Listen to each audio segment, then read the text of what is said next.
Welcome back to my vlog mga amigos, and today's video meron naman pong nag-viral sa TikTok. Ito nga pong portable ultraviolet sterilizer mga amigos na kaya daw maglinis sa ating mga phone, mga relo, bracelet, alahas mga amigos. At para masubukan natin itong produkto na ito mga amigos, nag-order ako online at ito na nga po, dumating na po kanina mga amigos.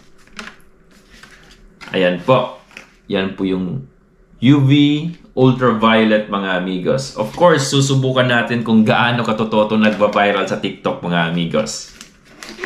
I-unbox muna natin. Ayan.